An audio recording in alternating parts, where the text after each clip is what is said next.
I'm sitting in Nickel Plate Road number 62, a vintage Pullman passenger car. While it may look pretty both inside and out, 62 has a dark past. Its nickname is the Death Car.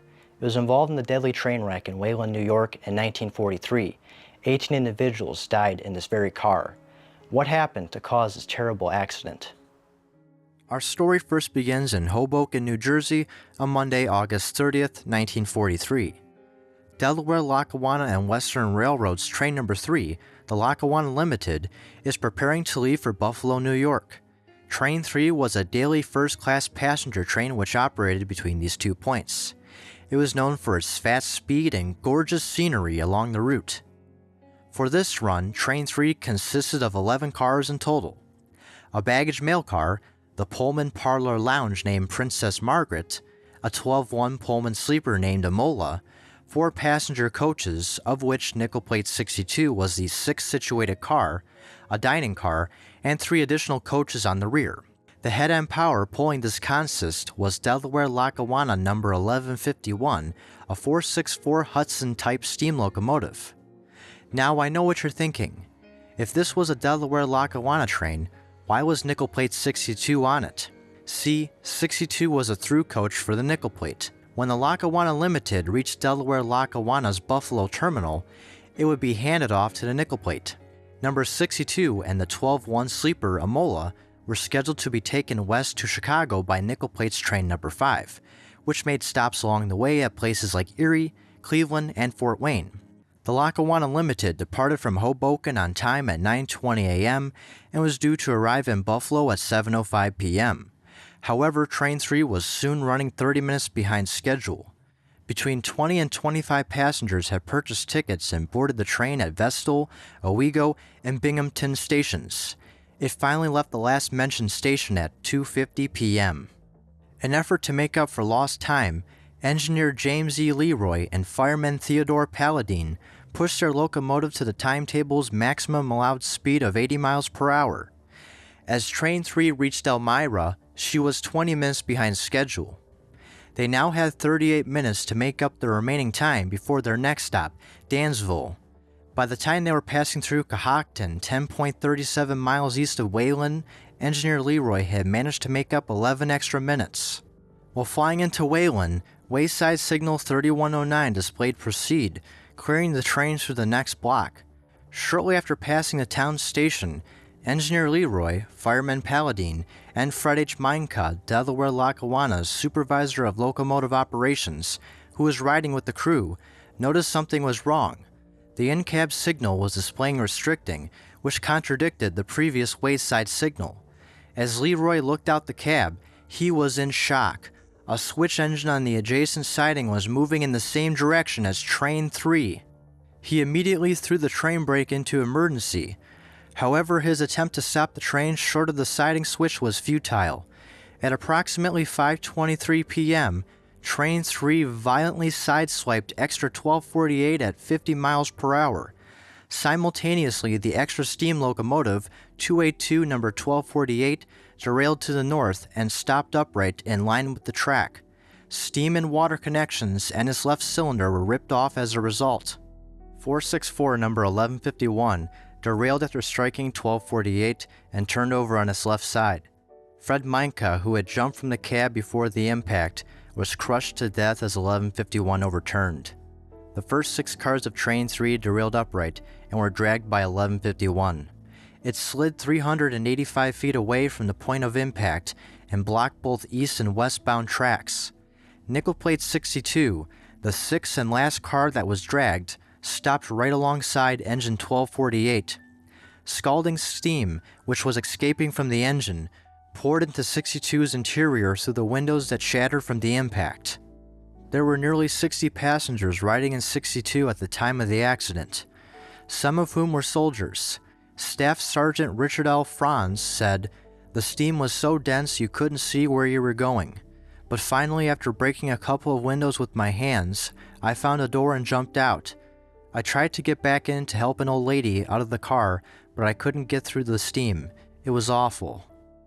Corporal Wade Gibson said, "I could see the people ahead of me just collapsing in the aisle, their lungs scorched from the steam." 88% of the passengers who died in a wreck were women. They were sitting in nickel plate 62 near the rear of the car by the women's lounge. Steam was pouring in from the broken windows on the right.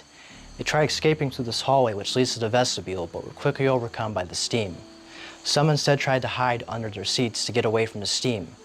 For the passengers who did escape, they suffered minor burns. 15 other soldiers from other cars banded together by breaking windows and ushering passengers out of the cars to get away from the wreck. Wayland Deputy Sheriff Arthur Clearwater was the first emergency personnel to arrive on scene. He was on his way home when he witnessed a huge cloud of dust and steam driving near the Wayland passenger station. He radioed the Bath sheriff requesting for physicians and ambulances. The wreck site was gruesome and somber. People were screaming, crying, and in shock from the tremendous crash. Within an hour, ambulances, doctors, and nurses from Bath, Dansville, and Hornell were on scene. Hundreds of townspeople from Wayland had also showed up to help. They not only opened their homes to passengers who escaped from the wreck unscathed, but showed their hospitality. As one local newspaper best described it, the wreck laid open the heart of a small village with all its kindness, its human sympathy, understanding, and its ability to rise in any emergency. An emergency first aid station and canteen were set up in Wayland's Masonic Temple for injured passengers. The severely injured passengers were initially taken to the 17-bed Wayland Hospital until it became quickly overwhelmed.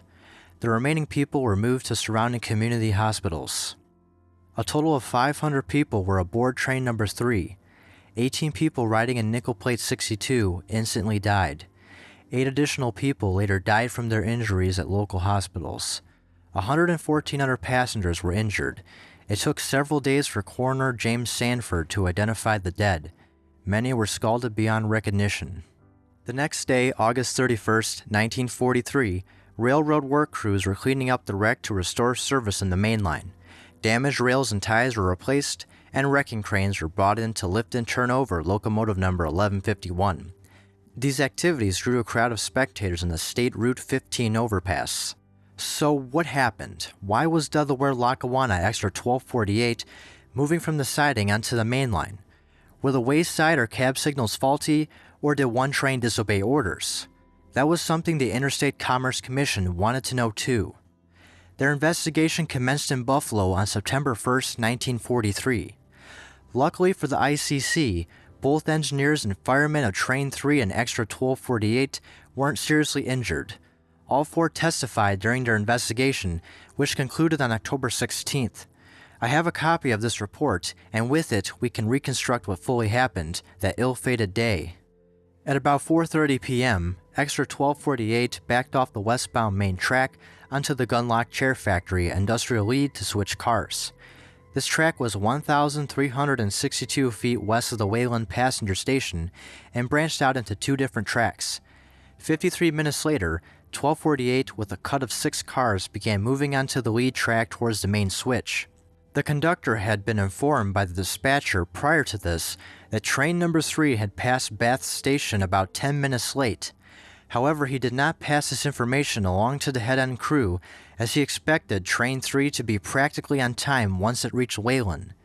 As 1248 was moving towards the lead track switch, the front brakeman gave engineer Albert Driscoll signals to stop 350 feet east of the switch. Driscoll, for some reason, thought the switch was lined for the main and that he was cleared to proceed on to it. When he was 80 feet east of the switch, he saw the front brakeman stop signal. Driscoll immediately tried reversing 1248, but before it got into motion, train 3 sideswiped it. In Delaware, Lackawanna, and Western's rulebook, it states that inferior trains must clear the time of superior trains by at least 10 minutes. This was clearly ignored by Extra 1248. As it turned out, it had been the practice for train dispatchers to allow inferior trains to operate on the time of first-class trains. The railroad's general superintendent admitted to investigators that during the first 8 months of 1943, time on first-class trains was issued to inferior trains both orally and by message on 347 occasions. This also went against their Book of Operating Rules, requiring dispatchers to issue train orders if an inferior train was to use the main line on a first-class train's time. The Interstate Commerce Commission closed their report by saying, This accident was caused by failure of operating officers of the Delaware, Lackawanna, and Western Railroad Company to adhere to and enforce operating rules which are essential to safety. So how did nickel plate 62, the only surviving piece of equipment from the wreck, make it into preservation? Well, after the wreck, it was repaired and put back into service by the nickel plate. In 1960, 62 was retired at their East 55th Street coach yard in Cleveland.